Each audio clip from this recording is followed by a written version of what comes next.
कि उड़ीसा में जगन्नाथपुरी में लक्ष्मी जी भ्रमण कर रही थी, जगन्नाथ भगवान की पत्नी लक्ष्मी, और पूरी क्षेत्र में भ्रमण करते करते उन्होंने देखा कि मैं किस पर कृपा करूं। तो सबसे पहले लक्ष्मी जी गई अर्चकों के पास, जो जगन्नाथ जी को उठाते, सुलाते, खिलाते, नहलाते, भोजन प्रसाद कराते।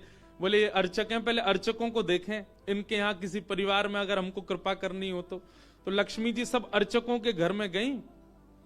देखा महाराज सूर्य उदय हो गया, ये तो अभी सो ही रहे हैं, ना आचार विचार शुद्ध, ना खान पान की शुद्धि। एक बात तो है बंधुओं, अत्यंत सामीप्य में दोष तो होता है। जब किसी वस्तु का बहुत सामीप्य मिल जाता है ना, तो कभी ना कभी उसकी वैल्यू समझ में नहीं आती हमको। ये हम अपने ऊपर भी कह रहे हैं, हम भी लाल जी के बहुत समीप रहते हैं ना, तो कभी कभी ऐसा होता है कि कहीं पर अव्यवस्था होती है, कहीं कथा में गए वहां थोड़ी सी अव्यवस्था है, लाल जी के अनुकूल नहीं है। जैसे कि लाल जी को देसी गैया का दूध ही आता है, जर्सी का नहीं आएगा, बाजार का नहीं आएगा। पर कई जगह ऐसे लोग हैं कथा कराने वाले, वो नहीं करते व्यवस्था, या व्यवस्था वहां कई बार होती भी नहीं। तो फिर लाल जी को हम कहते हैं, लाल जी अब यहां तो कछु दना जो है का है, आप बिना दूध के ही रहो। जबकि होना क्या चाहिए, चाहे जो हो जाए, चाहे 20 किलोमीटर दूर से आए, लाल जी के लिए दूध आना चाहिए, बिना दूध के नहीं रहते वो। लेकिन हम ठाकुर जी को ऐसे कह देते हैं, कोई बात नहीं ठाकुर जी, यहां दूध नहीं मिल रहा, 7 दिन बाद कहीं और जाएंगे, वहां तो दूध आएगा आपके लिए। अब ये अत्यंत सामीप्य, इसलिए हम ठाकुर जी से निवेदन कर रहे हैं कि आप काम चला लो।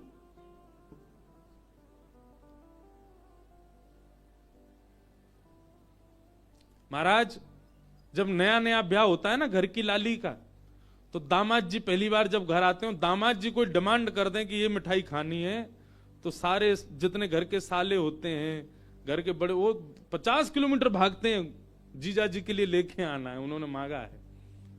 वही दामाद जी 10 साल बाद आके कुछ कहे, बोले अब जीजू रहने दो, क्या करोगे खाके।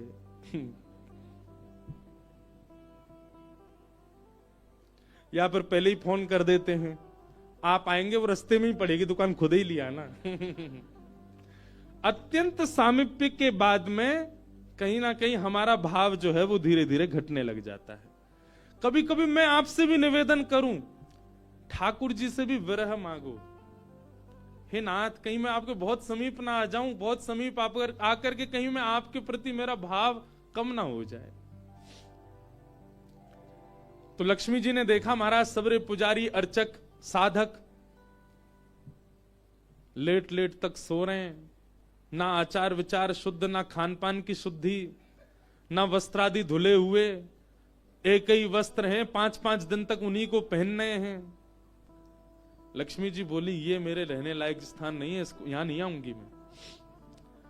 और तभी लक्ष्मी जी ने आगे जाकर के देखा कि वह परिवार जिनको झाड़ू लगाने की सेवा थी, नाली आदि साफ करने की सेवा थी, जिनको मंदिर में प्रवेश तक नहीं करने दिया जाता, उनके घर में गोबर का चौका, सब ब्रह्म मुहूर्त में उठ गए हैं, तुलसी जी को जल दे रहे हैं, घर में बिल्कुल शुद्ध भोजन बन रहा है, आचार विचार की शुद्धि, हाथ स्वच्छ हैं, पैर बच, जन्म से उनकी जाति कहीं ऊंची नहीं है, लेकिन बाकी सब कुछ उनका स्वस्थ था, बिल्कुल शुद्ध था। एक बात याद रखना बंधु, लक्ष्मी जी की कृपा चाहते हैं ना, पवित्र रहना प्रारंभ कर दो। लक्ष्मी जी को पवित्रता बहुत प्रिय है। आपने आज जो वस्त्र पहने, कल अगर आपने पहन लिए, लक्ष्मी जी तुरंत चली जाएंगी। इतनी भी अपवित्रता लक्ष्मी जी को प्रिय नहीं है। लक्ष्मी जी बोली ये अच्छी है, इसके यहां मैं जाऊंगी। लक्ष्मी जी प्रत्यक्ष प्रकट हो गई उनके घर में जाकर के। अब वे तो बेचारे छोटे मोटे लोग, बेचारे ज्यादा धनवान तो थे नहीं। उन्होंने जब देखा कि अत्यंत गहने पहन रखे हैं, ऐसी मधुर सुगंधी आ रही है, रूप देख करके नेत्रों के पलक नहीं झपके जा रहे, सबने दंडवत प्रणाम किया। बोले आपका परिचय? बोले हम जगन्नाथ जी की गृहिणी हैं, साक्षात लक्ष्मी। वे सब घर के लोग, अरे हमारे घर का तो जल भी आपके स्पर्श योग्य नहीं है, हम तो ऐसे लोग हैं, हम तो नीचे लोग हैं। ये लक्ष्मी जी बोली ये सब बात नहीं करो, हम लोग ठाकुर जी ये सब विचार नहीं करते।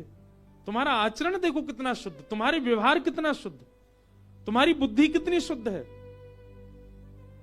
और सुनो, चौकी लगाओ, जो भी घर में बना है प्रत्यक्ष थाल में पधराओ, हम तुम्हारे यहां प्रसाद पा करके जाएंगे। पूरा घर भाव विवल हो गया, सबके नेत्रों में आंसू, साक्षात लक्ष्मी जी आई हैं, सबने पवाया। लक्ष्मी जी प्रेम से प्रसाद पा रही थी, तभी जगन्नाथ जी के बगल में ही विराजती हैं सुभद्रा जी, सुभद्रा जी के बगल में विराजते हैं श्री बलराम जी। बलराम जी भ्रमण कर रहे थे पुरी में, भ्रमण करते करते वो घर घरों में झांक के देख रहे थे क्या हो रहा है। जैसे ही उस घर में झांक के देखा तो श्री लक्ष्मी जी प्रसाद पा रहे हैं। बलराम जी बोले राम राम राम राम राम राम, ये झाड़ू पोंछा बर्तन करने वाले लोग, इनके यहां पर चले जाओ, इन पे कृपा करो, पर भैया इनके यहां तो भक्ष भक्ष भी बनता होगा, मांस भी बनता होगा, और ये लक्ष्मी जी यहां बैठ करके प्रसाद पा रही, हमारी घर की बेटी, हमारी घर की बहू, बिल्कुल आचार विचार की शुद्धि नहीं रखी। नाक फूल गई। परिवार में 2-3 लोग ऐसे होते हैं उनकी नाक बहुत जल्दी फूल जाती है। पहले तो जेठ जी, दूसरी ननद जी, तीसरे फूफा जी हैं? इनकी नाक बहुत जल्दी फूल जाती है। ये हम यहां पे अगर कोई बैठे हो, जेठ जी, ननद जी, फूफा जी, बुरा नहीं मानना, आपके भी जेठ ननद फूफा होंगे, उनकी भी देखना नाक फूली रहती। बलराम जी की नाक फूल गई महाराज, आकर के कुछ बोले तो नहीं, मंदिर में आके बैठ गए। जगन्नाथपुरी में जो भात बनता है ना, इसीलिए जगन्नाथपुरी में एकादशी नियम नहीं है। क्यों? क्योंकि वहां जो भात निर्मित होता है, ऐसा मान्यता है कि वो लक्ष्मी स्वयं अपने हाथ से बनाती। जगन्नाथपुरी की रसोई घर में जितने भी हमारे अर्चक लगते हैं, प्रसाद बनाने वाले, उन सबको मानसी भाव से ऐसी भावना रखनी पड़ती है कि हम जगन्नाथ जी की गृहिणी लक्ष्मी हैं, तभी वो भात निर्मित करके ठाकुर जी को पधरा सकते, नहीं तो ठाकुर जी भोग नहीं लगाते। इसीलिए जगन्नाथपुरी में एकादशी का भाव नहीं। क्यों? एकादशी के दिन अन्न में पाप का निवास होता है, और लक्ष्मी जिस अन्न को छू दे उसमें पाप कैसे आ सकता है? इसलिए एकादशी के दिन तो स्कंद पुराण में कहते हैं आकंठ पाना चाहिए, मतलब जितना रोज पाते हो उससे दुगना पाना चाहिए एकादशी वाले दिन जगन्नाथपुरी में, क्योंकि लक्ष्मी जी ने बनाया है। तो लक्ष्मी जी प्रसाद बनाती हैं। जैसे ही भोग रखा गया जगन्नाथ जी के आगे, बलभद्र सुभद्रा जी तुरंत हाथ पांव धो के बैठ गए। बलराम जी अपने सिंहासन से ही नहीं उठे, नाक फुला के बैठे हैं। जगन्नाथ जी बोले भैया आ जाओ, भोग आएगा, हमें नहीं पाना, तुम लोग पाओ। तो क्यों, क्या हो गया? अब क्या बोले, अब तो सब आचार विचार सब खत्म हो चुका है। परमात्मा होते हुए भी हमारे यहां आचार विचार नहीं चल रहा है, तो फिर इंसान क्या आचार विचार का पालन करेगा?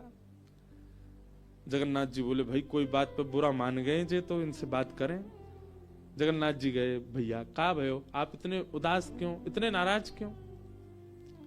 सब बात बताई बलराम जी ने।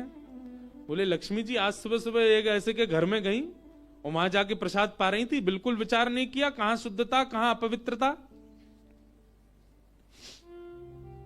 हम तो इनके हाथ का बना भोजन नहीं करेंगे। अब जगन्नाथ जी बड़ी दुविधा में पड़ गए। यदि पाऊं तो भैया नाराज बैठे, भैया कहेंगे मैं नाराज हूं, इससे को कोई फर्क नहीं पड़ा है, फिर भी पा रहा है। और नहीं पाऊं तो लक्ष्मी जी टेढ़ी टेढ़ी देख रही हैं कि मैंने बनाया, ये पा क्यों नहीं रहे। जगन्नाथ जी बोले लक्ष्मी जी को तो मना लिया जाएगा बाद में, पर ये नहीं माने ना, ये तो शेषनाग हैं, इनको ज्यादा ही क्रोध आ गया तो जोर से सिर हिला देंगे, प्रलय और हो जाएगा। जगन्नाथ जी ने लक्ष्मी जी से कहा देखो भैया नहीं पा रहे तो हम भी नहीं पाएंगे। लक्ष्मी जी बोले कोई बात नहीं। एक दिन नहीं पाया, दूसरे दिन फिर लक्ष्मी जी ने बनाया, फिर नहीं पाया, तीसरे दिन फिर लक्ष्मी जी ने प्रसाद पधराया, फिर नहीं पाया। तो लक्ष्मी जी बोली, भाई कोई बात है तो हमसे बोलो सीधे, ये प्रसाद रोज छोड़ देना, ये कैसा तरीका है आपका नाराज होने का। कहीं बलराम जी बोलते हुए सुन लिए लक्ष्मी जी ने कि भाई इनके हाथ का बना हम नहीं पाएंगे। लक्ष्मी जी ने जाकर के जगन्नाथ जी से कहा, देखो संपूर्ण जगन्नाथपुरी में प्रसाद बनाने की सेवा हमारी, और आपके भैया कह रहे हैं कि हमारे हाथ का बना पाएंगे नहीं। जब हमारी सेवा लेनी नहीं तो फिर हम यहां क्यों रहें, इसलिए आप हमको आज्ञा दें। अब हम जहां हमारा सुख है हम वहां चले जाते हैं, हम चले जाते हैं श्री क्षेत्र से। जगन्नाथ प्रभु कुछ, अच्छा जगन्नाथ जी को भी लीला करनी है इसलिए वो कुछ नहीं बोले। अब कुछ नहीं बोले तो लक्ष्मी जी समझ गई, बोले मौन मतलब हां ही होता है। लक्ष्मी जी बोले ठीक है, आप लोग शयन करो। रात्रि का समय, बलभद्र सुभद्रा जगन्नाथ जी के कपाट बंद हो गए। लक्ष्मी जी बोली अब हम जा रही हैं, और मंदिर से श्री लक्ष्मी जी चली गई। प्रातः काल ब्रह्म मुहूर्त का समय हुआ। महाराज जगन्नाथ जी बलराम जी जैसे ही उठे तो क्या पाया, नीचे फर्श पे पड़े थे। कहां सोने के सिंहासन पर सोते थे, सोने के बिस्तर पर सोते थे, बढ़िया लत्ता पहन के रहते थे, गले में स्वर्ण की मालाएं, हाथ में स्वर्ण के कड़ूला, पाम में स्वर्ण के कड़ूला आदि सब पहन के सोते थे। लेकिन लक्ष्मी चली गई तो सब चला गया। सवेरे उठे तो फर्श पे पड़े थे। बलराम जी बोले, लाला जी कहाँ है वो, हमारे सिंहासन वगैरह कहां चले गए। ठाकुर जी बोले, लक्ष्मी जी चली गई ना, लक्ष्मी तो मतलब सब होता है। बलराम जी ने अपनी तिजोरी जाकर के खोली, सबरे वस्त्र चले गए, आभूषण चले गए, सब आयुध चले गए, फटे पुराने मैले कुचैले बिना धुले महीनों के सालों के वस्त्र पड़े थे। और यही होता है, लक्ष्मी जाती है तो यही रह जाता है। लेकिन बलराम जी भी अपनी पूरी उसमें थे, बोले कि हम भी कुछ नहीं कहेंगे, ठीक है जैसे हैं वैसे रह लेंगे, कोई लक्ष्मी जी के जाने से हम पे फर्क थोड़ी पड़ रहा है। चल लाला भोजन को समय है, प्रसाद पामे। ठाकुर जी बोले, कैसे प्रसाद पाएंगे, प्रसाद तो लक्ष्मी बनाती है, लक्ष्मी चली गई, खुद ही बनाना पड़ेगा। बोले हाँ हाँ, तो हम पे कोई बनावी कमी, हम दोनों मिलके बनाएंगे। कृष्ण बलराम दोनों गए रसोई घर में, जाकर के देखा तो महाराज वहां से अन्न दाल चावल सब चले गए, क्यों सब लक्ष्मी से ही आते हैं। कहां तक कहें, चूल्हा जलाने की लकड़ी भी नहीं बची, वो भी लक्ष्मी से ही आती है। लक्ष्मी गई और सारी श्री लेकर के चली गई अपने साथ। एक दिन दो दिन, अब तो दर्शनार्थी आने बंद हो गए, क्यों, मंदिर की श्री भी चली गई। जगन्नाथ जी और बलराम जी चुपचाप बैठे हैं अपने सिंहासन पर, भूखे प्यासे बेचारे, आंख बाहर निकल आई। बलराम जी बोले, लाला, बोले हाँ, 2 दिन है गए लाला, भोजन ना एक कियो, और 2 दिन पहले गुस्सा में ना कियो, 4 दिन है गए, और कछु है भी ना, कहा करें। देखो इस बात को कोई ऐसे मत ले लेना, लोग सोचने वाले यूं भी लेते हैं, बताओ महाराज जी कुछ भी बोल रहे हैं, वो साक्षात ब्रह्म है, लक्ष्मी जाने से उन पर कोई प्रभाव पड़ेगा, लक्ष्मी जाने से कोई प्रभाव नहीं पड़ता ठाकुर जी पर ठाकुर जी बलराम जी को बताना चाह रहे हैं कि भाई किसी को हेय दृष्टि से मत देखो, उसी के लिए पूरी लीला हो रही है। ठाकुर जी बोले, दाऊ दादा एक काम है सके, बोले कहा, बोले समुद्र के किनारे स्वर्ग आश्रम है जहां पर लोगों की अंत्येष्टि होती है। बोले हाँ, मैंने एक बार देखा था, वहां पे लोग कटोरा लिए बैठे रहते हैं और उनको कुछ ना कुछ मिल ही जाता है, आपकी आज्ञा हो तो वहीं चलें, कछु तो मिल जाएगा। लाला पूरी दुनिया कहा कहेगी, बताओ कृष्ण बलराम कहा कर रहे हैं ये। बोले ऐसे थोड़ी जाएंगे, रूप बदल के चलेंगे, कछु तो मिलेगा, पेट तो नहीं भरेगा हमारा, लक्ष्मी जी तो आएंगी नहीं, नाराज होकर चली गई। बलराम जी बोले हाँ हाँ जान दे, ये बहू के बड़े नखरे हैं, चली गई तो काम का भूखे रहेंगे, चल लाला मेहनत करके उद्यम करके भिक्षा मांग के पालेंगे। और श्री कृष्ण बलराम दोनों छोटे से बालक का रूप धारण करके गए और स्वर्ग आश्रम के बाहर कटोरा लेके बैठ गए, कोई कुछ तो दे जाएगा। ठाकुर जी और बलराम जी अपनी झोली फैला के, जय जगन्नाथ जय जगन्नाथ, मैया तेरा भला हो, कुछ दो। और कोई कुछ नहीं थे। एक ने तो डांट दिया, बोले हे छोटे बालकों क्या करते हो, विद्यालय जाया करो, पढ़ाई लिखाई किया करो, क्या बचपन में आके बैठ गए हो यहाँ पे। बलराम जी बोले, लाला ही तो बहुत डांट रही है। ठाकुर जी मनी मन कहें और कर लो अपमान लक्ष्मी जी का। इतने में ही एक महात्मा आए, उन पर धन तो था नहीं, लोग वो खाते हैं ना मूढ़ी, भेलपूरी, झाल मूढ़ी बोलते हैं उसको, फूले फूले से होते हैं, क्या बोलते हैं उसको, मूढ़ी बोलते हैं ना, समझ गए ना सब। गंगा जी के किनारे भी लोग खाते हैं, उसमें नमकीन नमकीन मिला के बढ़िया। तो उनके पास में बस मूढ़ी थी, महात्मा जी के पास में भेल थी, भेल तो लाई भी बोलते हैं उसको, लाई। ठाकुर जी ऐसे झोली फैला के बैठे, बलराम जी भी। तो महात्मा जी ने क्या किया, ऐसे करके लो बच्चों, लो पालो, पेट भर लो। बलराम जी बोले लाला एक समय को भोजन तो मिल ही गए। ठाकुर जी बलराम जी दोनों खुश हुए। लक्ष्मी जी ने दूर से देखा, ए पवन देव जोर से बहना प्रारंभ करो। ऐसी जोर की हवा चली महाराज, सबरी मूढ़ी उड़ गई। बलराम जी और ठाकुर जी पीछे पीछे भागे, मूढ़ी सबरी उड़ गई।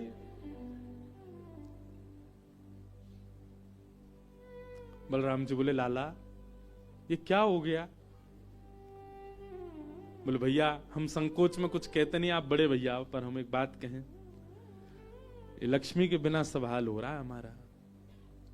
ठीक है बहू है, आपने समझा देते, आप भी बिल्कुल नाक फुला के बैठ गए, गुस्सा है के बैठ गए, चली गई बेचारी। यदि वे प्रसन्न हो जाए तो फिर सब ठीक है जाएगा। अरे ना बेटा कोई बात नहीं, हम तो क्षमा मांग लेंगे, तेने पहले क्यों ना कही मोते, तेने पहले क्यों ना कही मोते। ठाकुर जी बोले अब कोई बात नहीं, अब चलते हैं, ढूंढे उनको कहां है। पूरे पुरी में ढूंढा, कहां है लक्ष्मी जी। लक्ष्मी जी उसी कन्या के घर में थी, उसी घर में थी जहां देख करके बलराम जी को हीन भावना आ गई थी। बलराम जी लेके गए, लाला यही घर में बैठी जब मैंने देखी काई। वहां जाकर के देखा तो महाराज उस घर में बिल्कुल जैसे मंदिर की रौनक होती है, ऐसी रौनक उस घर की हो रही थी। फर्श लगे हुए हैं, बढ़िया सोने चांदी के बर्तन रखे हैं, एक जगमगा रहा है मणियों से पूरा घर भवन।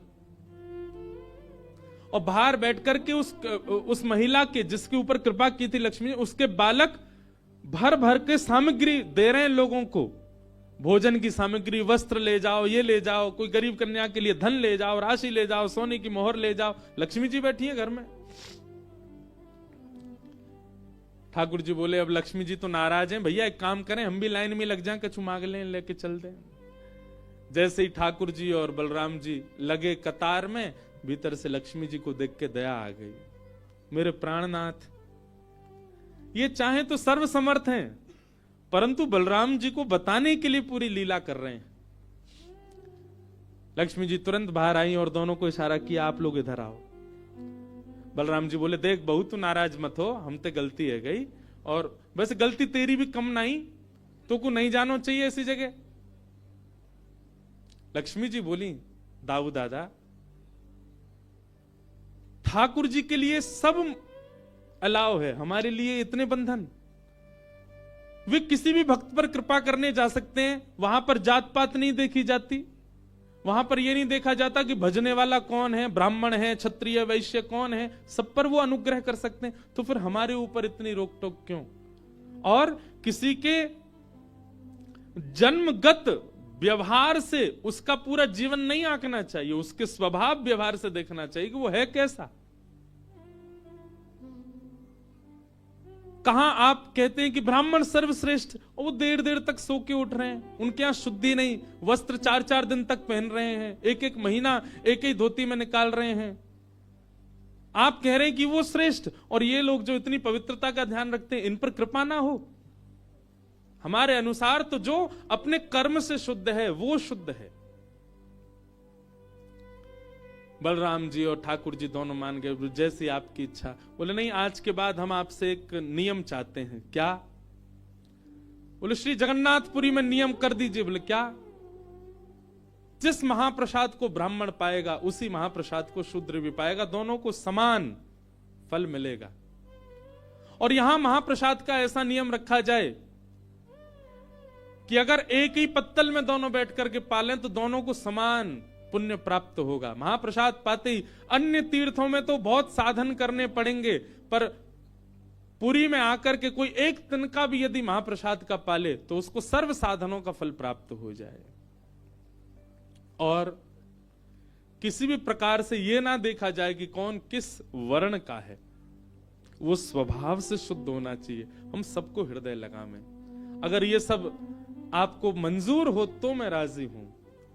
राजी हुए और तब से श्री जगन्नाथपुरी में ये सब नियम नष्ट कर दिए गए। महाप्रभु जी सबके लिए सुलभ हो गए। कहां तक कहें, जब ठाकुर जी बीमार होते हैं ना, तो ठाकुर जी की सेवा ब्राह्मण नहीं करते, अन्य वर्गों की ही सेवा होती है श्री ठाकुर जी की। वे ही ठाकुर जी को अंतरंग भाव से सेवा करते हैं, उन्हीं से ही ठाकुर जी प्रसन्न होते हैं। तो व्यक्ति का व्यवहार, स्वभाव, उसकी विचारधारा वो उच्च होनी चाहिए। वो जन्म से कौन है इससे फर्क नहीं पड़ता। सनातनी परंपरा है, परंपरा का निर्वहन होना चाहिए, परंपरा का पालन होना चाहिए, परंतु हे दृष्टि के साथ ठाकुर जी नहीं रखते तो हम क्यों रखें। तो रैदास जी को ठाकुर जी प्राप्त हुए। रैदास जी उनकी सेवा करने लगे। उनकी सेवा से कुछ लोग परेशान हो गए। उन लोगों ने कहा कि भाई इसके तो बड़े भगत होने लगे, इसके यहां तो बड़ी भीड़ जाने लगी, और ये तो ब्राह्मण भी नहीं है। और जाकर के सबने शिकायत कर दी राजा से। बोले ठाकुर जी की सेवा का अधिकार केवल हम लोगों को मिलना चाहिए, रैदास से उसके ठाकुर जी छीन लिए जाएं। राजा ने रैदास जी को ठाकुर जी सहित बुलाया और कहा, एक तरफ सब ब्राह्मण बैठे और एक तरफ रैदास जी बैठे, बीच में सिंहासन पर ठाकुर जी बैठे। जिसकी उपासना आराधना से ठाकुर जी का मुख अगर मुड़ गया, जिसकी तरफ मुड़ गया, ठाकुर जी उसके रहेंगे। फिर ब्राह्मणों ने तो वैदिक उच्चारण किए, खूब सुंदर महाराज आराधना की, ठाकुर जी यथावत रहे। रैदास जी महाराज ने, राजा ने कहा, रैदास जी आप कुछ करो जिससे ठाकुर जी आपकी तरफ मुड़ गए तो ठाकुर जी आपके ही रहेंगे। फिर